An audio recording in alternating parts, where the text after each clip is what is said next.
Bon, eh bien, le train est en retard. Oh, bonjour. Bienvenue dans ce deuxième épisode d'Histoire d'attraction. Aujourd'hui, nous allons en direction d'un village nommé Thunder Mesa. Ça vous dit rien? Ouais. Mais si vous êtes déjà allé à Disneyland Paris, vous y avez sûrement déjà mis les pieds sans même vous en rendre compte. Il s'agit sûrement d'une des zones de parc d'attractions les plus riches en termes de storytelling. Mais avant de vous...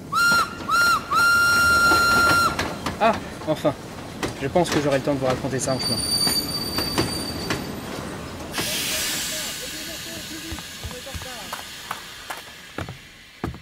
Mettons-nous là. Bon, vu qu'on a un peu de chemin avant d'arriver, je pense que j'ai le temps de vous raconter comment un village nommé Thunder Mesa a bien pu arriver à Disneyland Paris.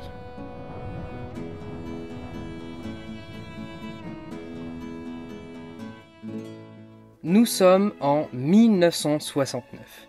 À cette époque, le complexe Disney français est loin de voir le jour.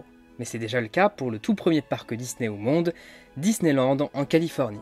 Son créateur, Walt Disney, est accompagné par de nombreux ingénieurs et artistes spécialement dédiés pour ces parcs, formant la Wade Enterprise qui se nomme aujourd'hui la Walt Disney Imagineering. C'est avec cette équipe que Walt crée à cette époque de nombreuses attractions, parfois à la thématique originale et détachée de ses films, qui deviendront emblématiques, renforçant alors l'identité d'un parc principal et traditionnel Disneyland dans un complexe Disney. Vous savez, le parc avec comme emblème le fameux château de contes de fées. Je pense que je ne vous apprends pas grand-chose.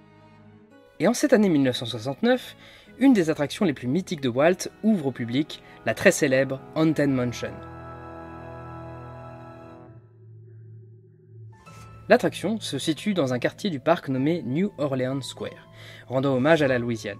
Elle met en scène une grande demeure à l'architecture d'avant-guerre, hantée à l'intérieur par de très nombreux esprits, au total 999 fantômes.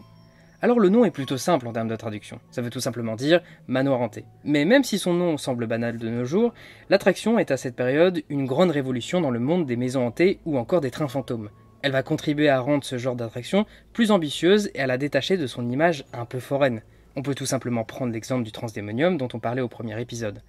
Mais alors, comment l'attraction a été ambitieuse? Notamment par son univers.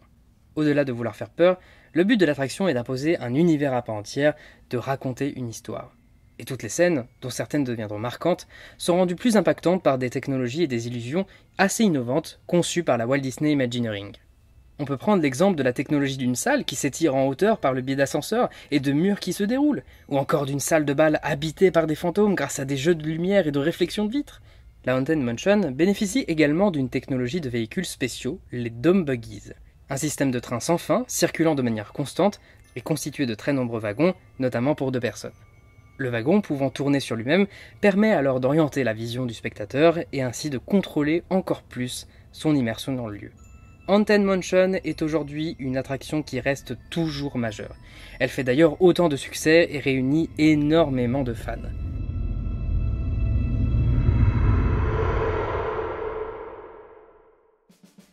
10 ans après l'ouverture de la maison hantée de Disneyland, ce dernier ouvre en 1979 une attraction bien différente, mais pas moins mythique, Big Thunder Mountain Railroad.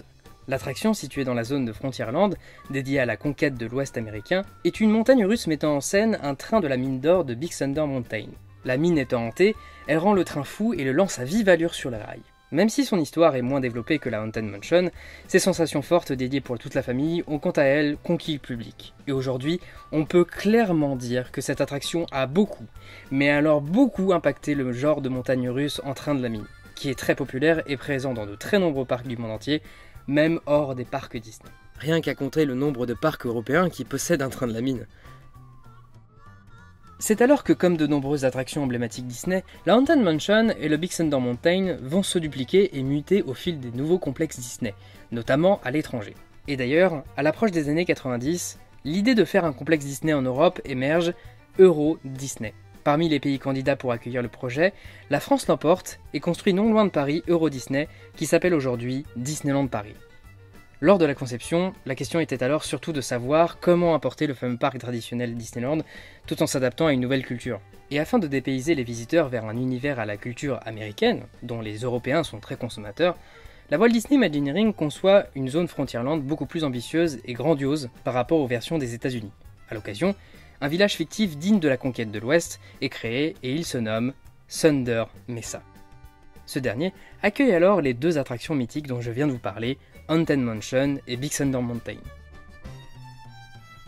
Le fameux train de la mine change pas mal sur le circuit, en proposant une grande partie du voyage sur une île, mais l'histoire reste dans la même origine. Néanmoins, la célèbre maison hantée est le sujet de très nombreuses mutations pour sa version européenne. La thématique et l'ambition de la zone l'amènent à avoir une histoire bien différente et plus précise par rapport à ses sœurs américaines. Bien que certaines scènes mythiques restent, le contexte change et devient plus sombre jusqu'à casser la tradition de Walt en allant rendre l'architecture extérieure totalement délabrée. L'attraction prend aussi un nom différent, Phantom Manor. L'ensemble de ces deux célèbres attractions, combinées à un décor immense et très précis, sans se baser sur l'univers d'un film Disney, fait de ce village de Thunder Mesa un véritable livre ouvert. Mais dans ce livre, tout n'est pas écrit officiellement. Par contre, au fil des années, par le biais des premiers employés Disney de cette zone, qu'on nomme cast members, qui ont défini certains aspects de l'histoire, mais également le long des anecdotes, des indices dans le décor, ou encore des échanges entre fans, l'histoire s'affine petit à petit, en étant plus ou moins officielle. Et c'est ça, en même temps, qui est très intéressant. Comme souvent dans les attractions Disney qui ne sont pas forcément basées sur les films, c'est que chaque visiteur peut compléter les détails de ce fameux livre ouvert comme bon lui semble.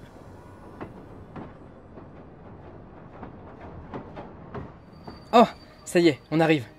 Je pense qu'il est temps pour moi de vous raconter mon histoire de Thunder Mesa.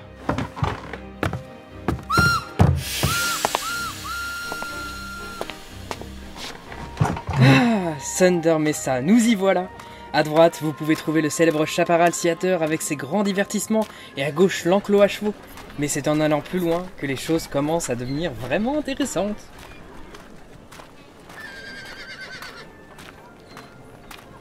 Ici le Ranch Cowboy Cookout et... Tadam! Voici Big Thunder Mountain.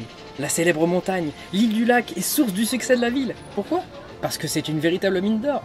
La Big Thunder Mining Company s'est installée et s'occupe de collecter l'or notamment grâce à un système de train passant en dessous du lac et arrivant sur l'île, grâce à de nombreux systèmes ingénieux.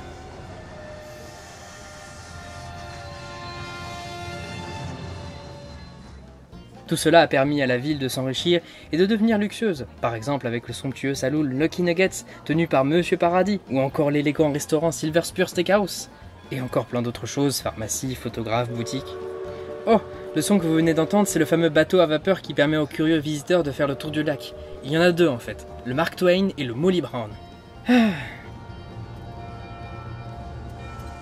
Une gloire dans cette ville qui malheureusement un jour va trop loin.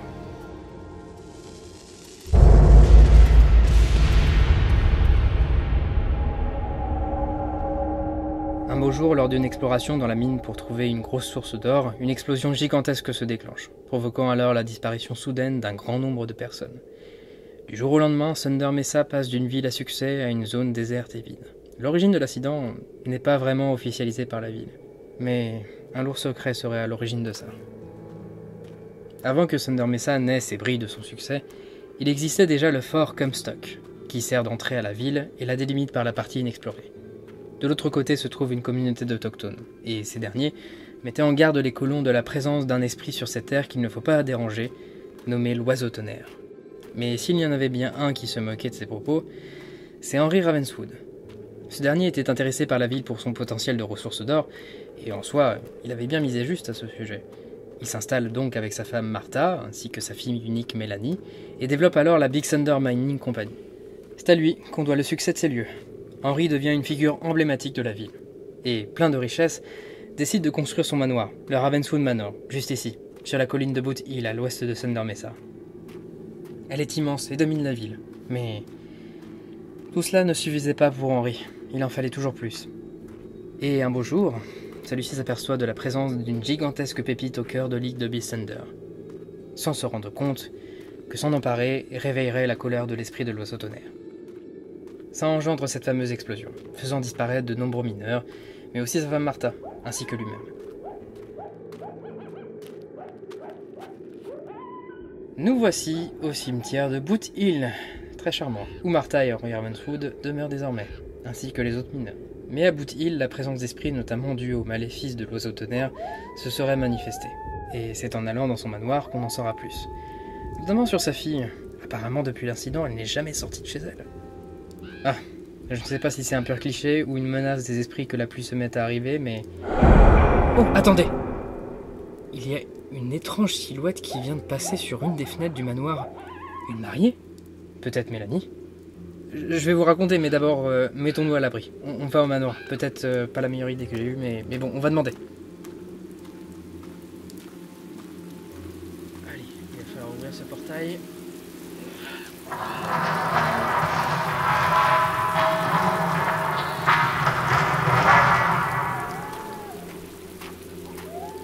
Il s'est pas mal dégradé au fil du temps. Et un jour, la plaque d'entrée du manoir qui affichait Ravenswood Manor a changé pour Phantom Manor. Bizarre, hein?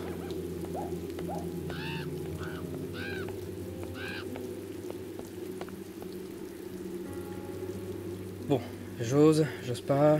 Ok. Bonjour, y a quelqu'un? Excusez-moi de vous déranger, je sais que c'est un peu indiscret, mais il n'y a plus grand monde dans cette ville. Et j'ai vu quelqu'un à une de vos fenêtres et je me demandais s'il serait possible de me réfugier chez vous à un instant durant l'averse. Et surtout pour savoir si vous allez bien. Je suis officiellement le pire négociateur. La porte s'ouvre toute seule. Un coup de vent peut-être. Je vais sûrement le regretter, mais entrons quand même.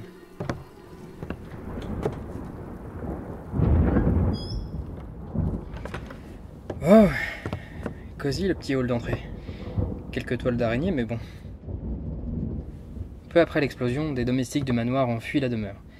Ils auraient apparemment vu l'esprit d'Henri. Très mal en point. Et depuis, de nombreuses personnes l'appellent le fantôme. Une salle ronde vient d'ouvrir et je n'aurais jamais dû prononcer ce surnom. Une salle secrète?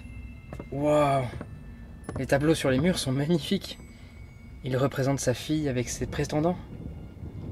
Mélanie a plusieurs histoires avec certains hommes qui travaillaient dans la ville. Un capitaine de bateau, un ouvrier dans l'aciérie. Mais le problème, c'est que son père semble très voire trop possessif. Sa fille, c'était au-delà de tout ce qu'il avait. Et bizarrement, tous ses prétendants ont mal tourné. Ils sont morts d'une manière assez étrange à se demander qui en est à l'origine. Mais la veille de l'explosion, Mélanie s'apprêtait à se marier avec un ouvrier des mines, ce qu'Henri refusait catégoriquement. Sa famille grimpant dans les classes sociales, il ne voulait pas qu'un homme de ce métier-là demande la main de sa fille. Et aussi bizarrement, après l'explosion, le jour du mariage, on ne revoit plus du tout cet homme. Mélanie aurait attendu des jours à la fenêtre en espérant son retour. Je me demande bien ce qui lui est arrivé. Attendez, la salle s'allonge. Oh, regardez en haut, c'est l'ouvrier. Il est pendu par le fantôme. C'est Henri. Il faut qu'on s'en aille d'ici au plus vite. Il y a une porte dérobée par ici. Vite!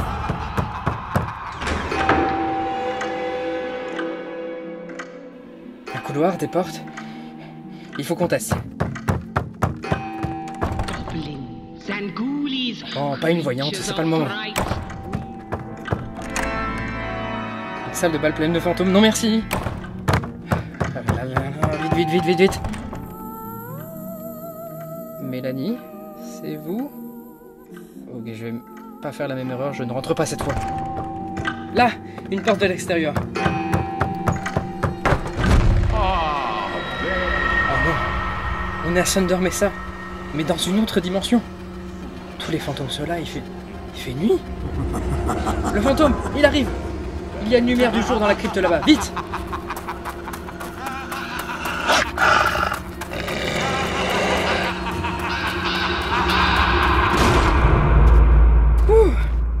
Eh ben, désolé de vous avoir fait vivre ça. Vous savez au moins ce qu'il se passe ici. Bon, allons-nous-en d'ici.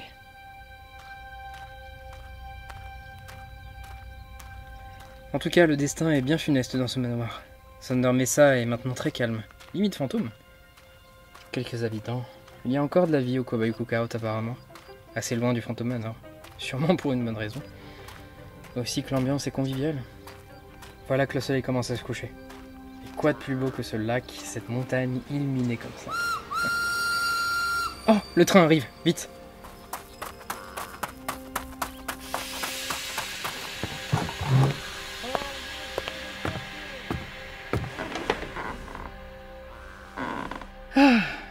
Et c'est ainsi que s'achève l'histoire de la célèbre ville de Thunder Mesa. La prochaine fois que vous passez à Disneyland Paris, et si cette histoire vous a plu, n'hésitez pas à vous attarder sur les nombreux détails et références qui décorent Thunder Mesa.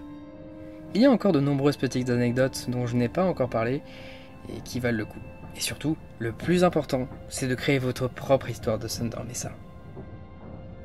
Merci beaucoup d'avoir pris le temps d'écouter ces 2 premiers épisodes d'Histoire d'attraction, qui sont les épisodes pilotes de cette émission. J'espère que cette manière de vous mettre en immersion dans ces univers et de vous raconter ces histoires vous a plu et vous permettra d'apprécier encore plus vos expériences dans les parcs, pour même les découvrir sous un autre angle.